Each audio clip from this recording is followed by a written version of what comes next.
house were sitting at the dining table over our breakfasts, listening to the exchange at the door. Malati and Anita were in the kitchen, also within earshot. None of us acknowledged hearing anything. Amma entered the room and turned toward Chikkappa. Before she could say a word, he began making signals to the effect that he wasn't home. This was all that Amma needed. She strode back outside. "He's not home," we heard her say. "But he is." "I said he's not home." "Will you please mention my name to him?"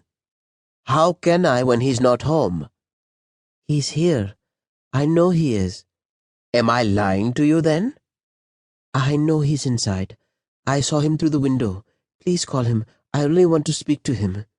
"In which language must I tell you? No means no. That's all. Now please leave." It was clear from Amma's voice that she was nearing the end of her patience. I was amazed she could stand so firmly behind a lie. "I will not leave without seeing him." Malati went to the door to join the fray. Unable to resist my curiosity, I followed her and stood leaning against the doorframe. Up close, the woman was attractive, slightly dark-complexioned. I could see a healed scar on her left temple and the odd grey hair amid the black. Her green sari had a fine brown pattern on it. In her hands was a small package wrapped in plastic. A black handbag hung on one shoulder. Amma was emboldened by Malati's arrival. "Eh?" she said, her voice now raised. "It's better you leave now. Do you want me to kick you out? Who do you think you are?" The woman was taken aback by Amma's aggression. She seemed to realize the matter was getting out of hand. Making to leave, she brought out a steel container from the plastic bag in her hand and attempted to hand it to Amma. She said, "I brought this because he's fond of it. It's masoor dal curry. Please give it to him." "What is all this? Do you think we don't cook our own meals?" Amma was infuriated. She pushed the container back toward the woman. "It's not like that," she said, and tried to press the container into Amma's hands. Amma shrank back and it fell to the ground. The lid shot off to one side. The contents formed a thick puddle on the ground. The smell of garam masale wafted into the house. We all knew that Chikkappa was fond of masoor dal curry. All of a sudden, the woman seemed crushed. She went down on her knees in front of the spilled curry, making helpless little noises. The liquid traced bright red trails along the ground, leaving behind dark clumps. The woman's affection for Chikkappa was evident. There was an awkward silence. I suppose we were all a little flustered now, and wondering what he would do. The lull did not last. Amma burst into unprovoked invective.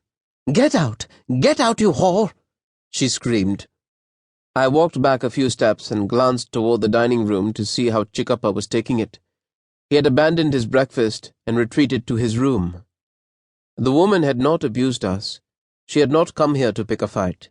We were thrown off balance by her love for one of us, and so we tore into her with such vengeance that she collapsed to the ground, sobbing. Amma and Malati called her a beggar, a whore, and it was clear from the disbelief on her face that she had never been spoken to in this manner. Perhaps she remained because she was certain that Chikkappa would come to her aid. That must have been Amma's worst fear too, not that it stopped her. On that day I became convinced that it is the words of women that wound other women most deeply. I'd never imagined Malati and Amma to be capable of such cruelty. They were like dogs protecting their territory. All that woman had wanted was to see Chikkappa once. But these two failed her with their words, and they kept at it as she sobbed, sitting there on the ground. Suddenly, she looked up through her tears as if searching the house behind us. She called out in a hoarse voice, Venka, come outside. It's me, your Tuvi." There was silence once more. She had deployed her most powerful weapon. It was embarrassingly clear now that there had been something between them. Venka and Tuvi, those private, affectionate names, now out in the open. Would he acknowledge this part of his life? We waited. If he was going to respond to her cry, it would have been at once. Amma continued to stand firm, but I noticed her turn and glance into the house. When a few seconds passed without sound or movement from within, it became clear